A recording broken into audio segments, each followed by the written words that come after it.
Hi, I'm Catherine Walthers. I'm the author of Raising the Salad Bar, and today we're going to make one of my favorite chicken salads from the chicken salad section called Curried Chicken Salad.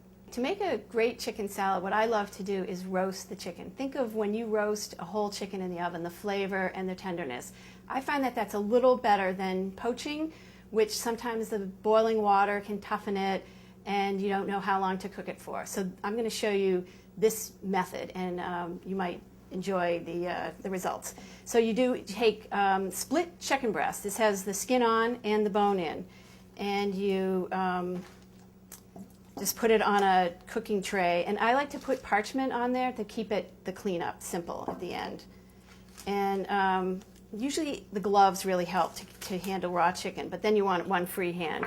And what I'm going to do is just put a little, very simple, you just put olive oil on and a little bit of salt, and you're going to rub the olive oil in on the top and the bottom, and then just salt the bottom and the top, and I'm going to do both at the same time there. And the skin will help protect it and keep it moist, and cooking on the bone just gives it a really nice flavor. So I'm going to roast this chicken at 350 degrees for about 40 to 45 minutes. First, I'm going to check it at about 40 minutes, and the chicken is going to be the most tender when it goes from pink to white, so that's when you want to get it. And you want to, you can cut into it a little bit, I'll show you that, or you can use an instant thermometer. So here's the chicken for the chicken salad already cooked, and I just want to make sure that it is cooked. And once again, it is the best when it goes from pink to white, so you just want to cut into a piece, and you can see that it's just nice and white, and it's only cooked for about 45 minutes, and I can tell it's still tender and juicy.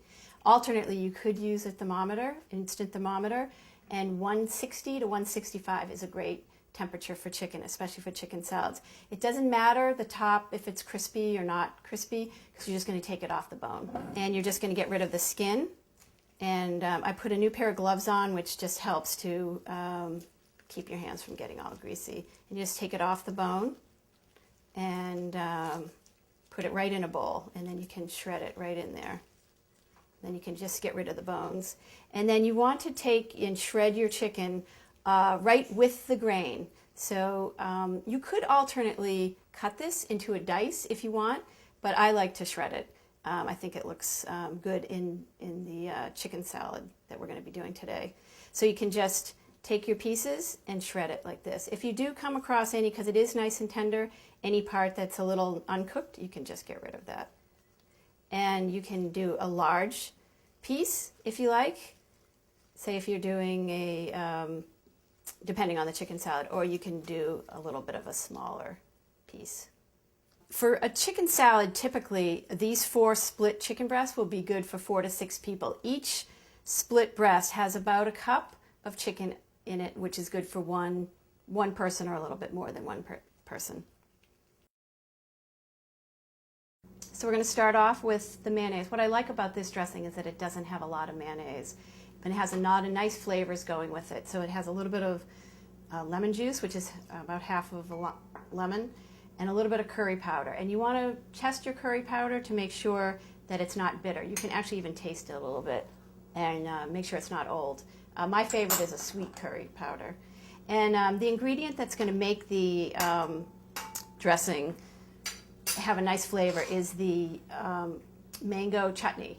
And one brand that I like is Major Gray's, but you can look around to see if there's another brand. And you want to taste that too and make sure that you love the taste of it, if it's nice and sweet. And it doesn't have a lot of big chunks of fruit in there, which is a little. And then it will have a little bit of olive oil, just to give it a little bit of, to help mix it around.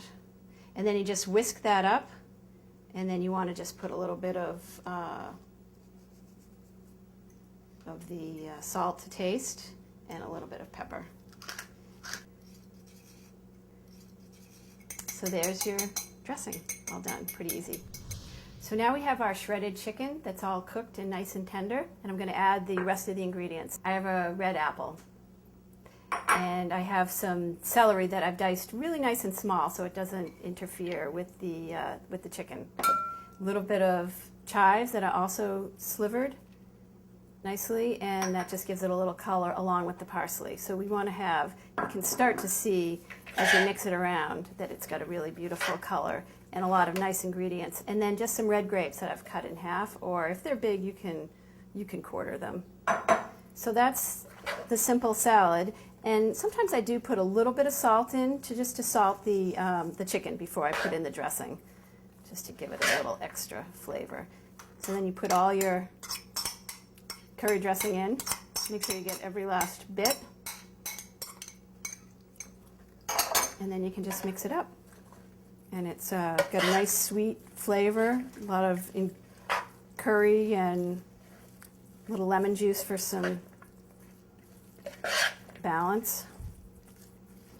And not a lot of mayonnaise. That's what I love about this dressing. And then I'm going to take it and put it right in a serving dish at the end. So you want to make sure it's nice and mixed together. And I'm going to sprinkle the nuts on at the end. You want to keep those nice and crispy. And if you want to if you're serving this and you want to make it ahead of time, you can keep the dressing separate and the chicken salad separate, and then just add them together at the end. So this just adds a nice crunch to it. So there you have it, the curried chicken salad with apples, grapes, and pecans.